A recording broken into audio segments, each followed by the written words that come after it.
So today I will be telling you, I'm Umid Abari from MIT, and today I will be telling you about how we can enable high quality untethered virtual reality. So this is a joint work with my colleagues, Dinesh, Austin, and Dina. So recently we have seen lots of interest in virtual reality. In fact, it's predicted that by 2020 there will be more than 40 millions of these devices. But unfortunately, these devices, they have a major limitation. They have a cable connection to a PC, which significantly limits the user mobility. So here I'm going to show you a video, and as you can see, when you are playing a game, this cable significantly limits your mobility, and it's extremely annoying. So either you need to ask someone to move the cable for you, or you just basically get rid of that. And the question we ask ourselves, how can we get rid of these cables? But before I tell you how we can get rid of this cable, let me tell you why even today's virtual reality headset, they require such a cable connection. So if you look at today's virtual reality setup, they have a very powerful PC which generates very high resolution graphics. And then they need a HDMI cable to stream 6.4 gigabit per second of the data from the PC to the headset. So this is a very, very high data rate. And unfortunately, today's wireless systems, such as Wi-Fi or LTE, cannot support such a high data rate. So the question we ask ourselves, how can we basically design a wireless system to support such a high data rate? And the good news is that there is a new technology called millimeter wave technology. And people in both academic and industry believe that this technology can support very high data rate wireless links. So let me tell you briefly what's this technology and why this technology can support such a high data rate. So millimeter wave technology refers to a very high frequency signal. And what's interesting about millimeter wave technology is the fact that they have a huge amount of bandwidth available. So in fact, if you look at the spectrum, today's spectrum, here is what today Wi-Fi and LTE are using, and here is what millimeter wave offer to us. And because they have a huge amount of bandwidth available, they can enable very high data rate wireless link. And this is great because I can use this technology and enable untethered virtual reality. So I can go ahead, get rid of the cable, equip the PC with a millimeter wave access point, and equip the headset with a millimeter wave receiver, and just transmit the data wirelessly. But unfortunately, there is a problem, and the problem is signal blockage. As I said, millimeter wave technology, they use very high frequency. So their signal attenuates really fast with the distance. And in order to compensate for that loss, they use very directional antenna, and they focus their energy inside of a very narrow beam to achieve higher range. Now, this is problematic in virtual reality setup, because when I'm playing a game, I might get so excited, I might raise my hand, turn my head, and all of these movements can block the signal. And once this signal and the beam gets blocked, the data rate goes really low, and I cannot support untethered virtual reality anymore. In fact, to see the impact of such a blockage, we ran an experiment. So we went ahead, equipped the PC with a millimeter wave accessor, and we equipped the headset with a millimeter wave receiver, and we were measuring the data rate where we were playing the game. So here I'm going to show you the results of that experiment, where the y-axis shows you the data rate that we were achieving at the headset, and the x-axis shows you different blockage scenario. And with the dashed line, I'm showing you the data rate that I need to achieve to enable untethered virtual reality. So first, let's see the result when there is no blockage. So here is the data rate when there is no blockage. So when there is no blockage, I can achieve the data rate more than what I require to enable untethered virtual reality. Now let's see what's the results when I block the beam or the signal with a hand or head, or when someone passes in front of the beam. So here is the result. As you can see, even a small obstacle such as my hand can block the signal and significantly impact on the data rate, and I'm not able to enable untethered virtual reality. So here's the question we ask ourselves. How can we solve these blockage problems?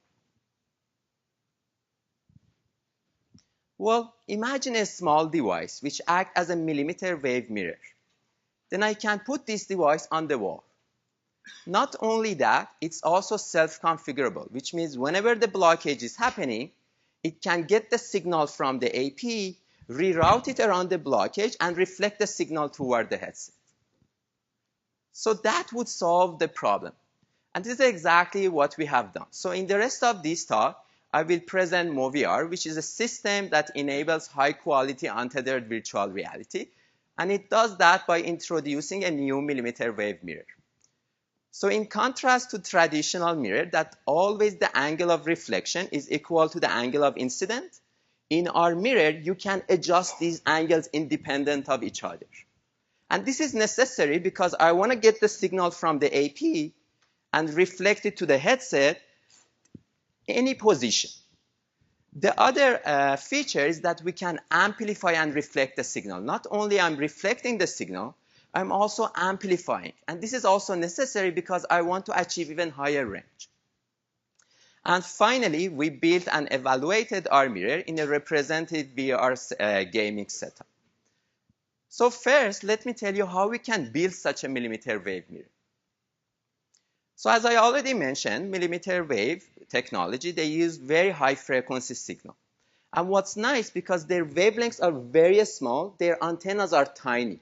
So I can pack a large number of antennas on a very small PCB board. And this is exactly how we can create a directional reflector. And by adjusting the phase of each antenna, I can also steer this beam. But remember, I want to receive the signal from one direction and reflect it to another direction. So what I do, I split this board to two parts, so I can receive the signal from one direction and reflect it to another direction. And finally, I want to amplify the signal. So what I do, I put an amplifier between these two parts. So I can receive the signal, amplify it, and reflect it to another direction. So as you can see, the architecture is very simple. It doesn't have any transmitter, no receiver, no baseband processor, no coding, no decoding. And this is very nice because I want to make sure I'm not adding any latency on my data, which is very necessary for virtual reality application. All it does, receive the signal, amplify, and reflect. So far, I explained to you how we can build such a millimeter wave mirror. Now, I need to tell you how we can use this mirror in a virtual reality setup. So in order to use this mirror in a virtual reality setup, I need to address two challenges. And the first challenge is beam alignment. So remember, I told you the mirror has two beams, one for receiving and one for reflecting. And what I need to do is to basically steer the receive beam toward the access points and also find the direction of the headset and steer the reflection beam toward the headset. So how can I find the direction of the AP and also the direction of the headset? So although there are lots of schemes in the literature to find the beam alignment for millimeter wave, but unfortunately I cannot use those schemes because those schemes require the node to transmit or receive the signal, while my mirror doesn't have any transmitter and receiver chain. So how can the mirror find the direction of the AP and the headset giving no transmitter or receiver? Well, our idea is to delegate the task of transmitting and receiving to the AP. So let me tell you what I mean. So if you remember, our mirror has two beams, one for receiving and one for reflecting. What I do, I put these two beams exactly to the same angle. And then the AP is transmitting a signal and measuring the amount of reflection that it's getting back, while the mirror is scanning these two beams through the whole space. So the direction that gives the highest amount of reflection back to the AP corresponds to the right direction of the AP. And this is exactly how we can find the direction of the AP in respect to the mirror. Okay, so now that we know how to set up our receive beam toward the AP, we can set it up. And the second step is to see how we can find the direction of the headset. But that's simple because the mirror can receive the signal now from the AP and just reflect it to different directions and see at which direction gives the highest amount of energy to the headset. And that's how we can find the initial position of the headset. So far I told you how we can find the initial location of the AP and also the headset.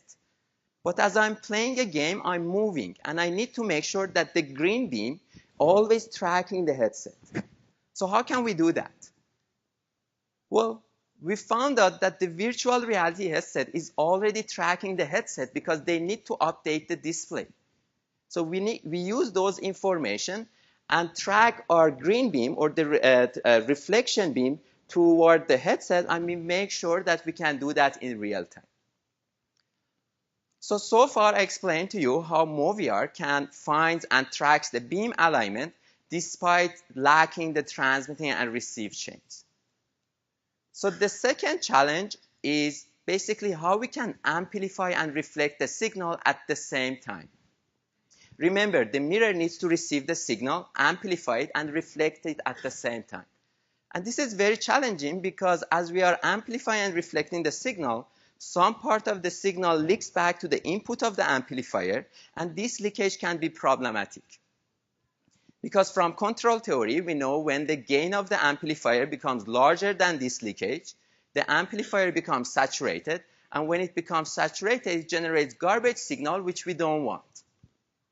So the question here is, how can we make sure that we provide the maximum possible gain at the amplifier without putting the amplifier in saturation mode? Well, our solution is to exploit an amplifier characteristic which says that amplifier draws much higher current from their supply when they get close to the saturation mode. So let me tell you what I mean. If you look at the current consumption of the amplifier versus its output, here is what you get. As you are increasing the gain of the amplifier, not only its output increase, but also its current consumption increase. And what's interesting here is the fact that at some point, when I'm increasing the gain, the amplifier output doesn't change that much, while the current consumption goes really high. And this is exactly where we call the amplifier in saturation mode. And I want to make sure that my amplifier never operates in that red region.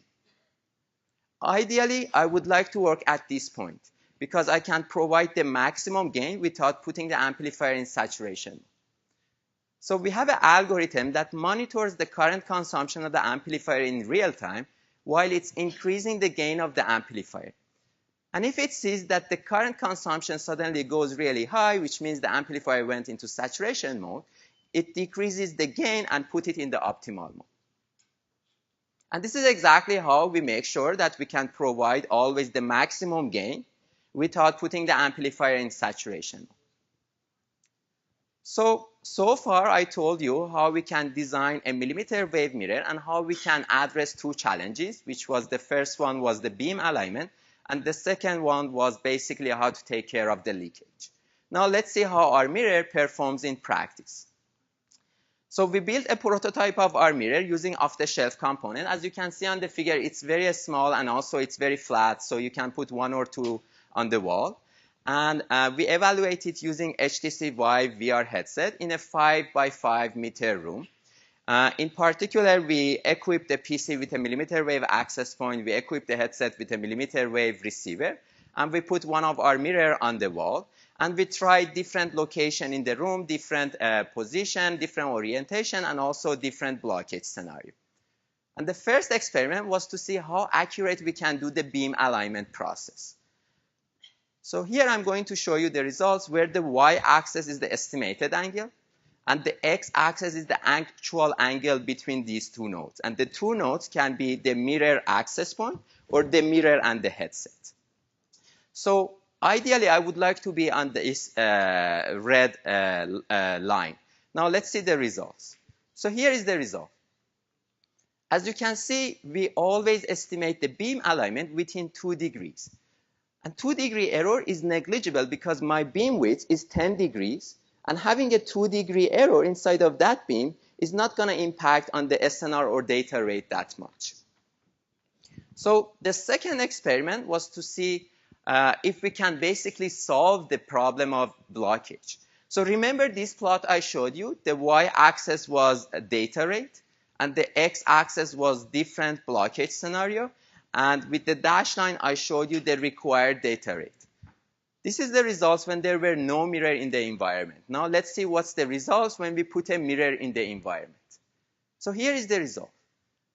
As you can see, when I put a mirror in the environment, for the same blockage scenario that I was not able to achieve high data rate, now I'm able to achieve the data rate more than what I require to enable untethered virtual reality. So this proves that we can enable high data rate wireless links even in the presence of blockage. So, of course, this work builds on past research on millimeter wave. There are lots of work on the millimeter wave communication domain, but these works, either they target applications such as data center, that there is always line of sight between transmitter and receiver and there is no mobility, or they target application that they can tolerate basically drop in the data rate and blockage is not a big issue for them. In contrast, I showed you that the blockage is a key problem in using millimeter wave technology in VR application. And I presented MoVR, which is a millimeter wave system that can enable high data rate wireless links even in the presence of blockage. And I showed you how this technology can enable untethered virtual reality, but I'm sure there are also other applications for such a technology. With that, I'm ready to take the questions.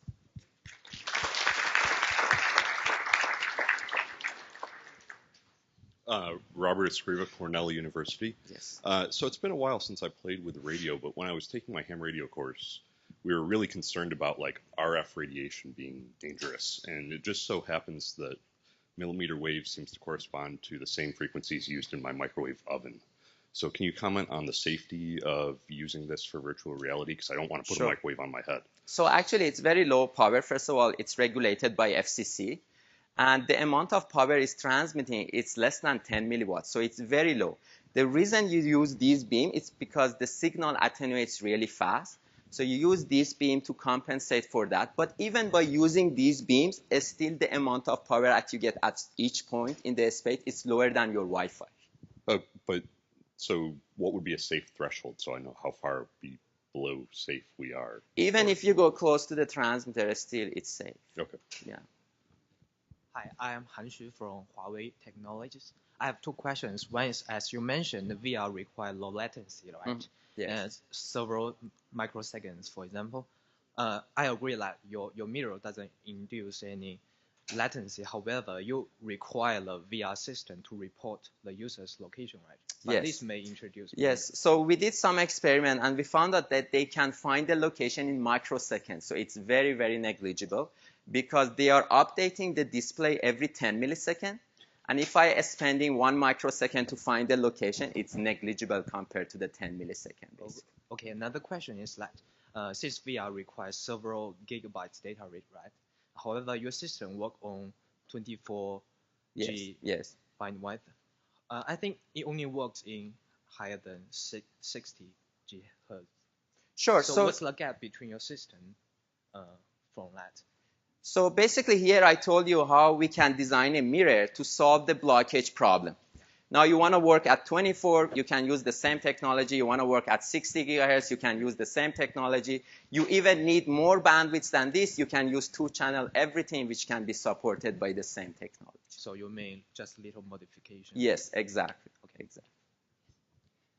Hi, this is Michael here. Oh, sorry. Yeah, this is Michael from USC. So what happens to when the user is in a position in between AP and mirror and gets the signal from both mirror and AP? So we don't transmit on both. We switch from one to the other one. So you're always using one path. So I'm using line of sight path. And if that gets blocked, I switch to the non-line of sight path. So you never combine both. Okay, thanks. Stuart Wagner, DARPA. I think this is a follow-up to that question. How easy would it be for you to generalize your system to the case where you have a diversity of mirrors in different locations rather than just the AP over here and one mirror over there? And have you thought about doing that? So when you say diversity, do you mean use more than one mirror? Yes, you use, because there are going to be deployment scenarios where one mirror and the AP won't be good enough in terms of exactly. connectivity. So our system can support even more than one mirror. And as I said, you can put 1 or 2 or 3 mirrors. And the point is that we are not combining all of them together. At any point of time, we are just using one of them, which gives me the highest, basically, SNR. Zhe from Tsinghua University. Thank you very much for your nice talk. And I'm just curious, which VR application did you use in your solution? And did you evaluate the application level metrics, for example, the FPS, the motion to photon latency, and the visual quality, and maybe the resource usage, I mean the CPU or GPU utilization in your system? So to answer your first question, we use the Solar, which is a game that basically you play with the planets and the sun and other planets. Basically, you can throw them. So we play the game. And for your second question, can you please repeat the question? Did you evaluate the application level QoE metrics, for example, the frame rates and the latency and the visual quality of your system? So here I'm just showing you that I'm achieving the same data rate that I need to enable untethered virtual reality. But because of the baseband processor limitation, we were not able to transmit the real screen basically to the system. So how about the resource usage, I mean the CPU utilization, if you stream several gigabps? Yes. So how about the... It's the same as HDMI cable, because you are pushing the same data right now to HDMI, and I'm telling you, you can push the same data to the wireless link. So there is no limitation on the processor. You are using GPU right now, you are using the same GPU also. Okay, right, thank you. Let's get the next. Yeah, go ahead. Vamsi from University of Washington. So I just want to make sure that I understand correctly. When you're trying to align the beam between the AP and the mirror, does the AP have to be full duplex to actually figure out the... So it's not a full duplex. What's nice, because you are using these narrow beams, you don't have that much leakage. Still, you have a leakage. So what's happening, I'm transmitting a signal and I'm receiving how much reflection I got back. So what's happening, the mirror is modulating that signal. It's turning on and off its amplifier. So I can easily basically separate the amount of reflection from the mirror versus the reflection from the environment. But basically, the transmitter and the receiver on the AP have to be on at the same time. Yes, they are on at the same time. So in that terms, it's full duplex, but you're basically... It's full duplex, but you don't have the full duplex problem because you are not using omnidirectional antenna. You are using very directional beams. Okay. Let me ask a quick question, Yes. actually. So when you switch channels, you're amplifying the noise as well, and you're switching from sort of one channel to the convolution of two channels. Yes. How does that change the receiver side? Because you suddenly sort of the noise kicks up because you now have... So basically switching, I can do the switching in microseconds. So it's very fast, the switching. But you are right, the mirror is adding some noise on the signal. But because at the mirror, I have a line of sight pass, my SNR is very high. So even if I'm adding some noise to it, it's not that much when you are retransmitting it, basically. All right, let's thank again.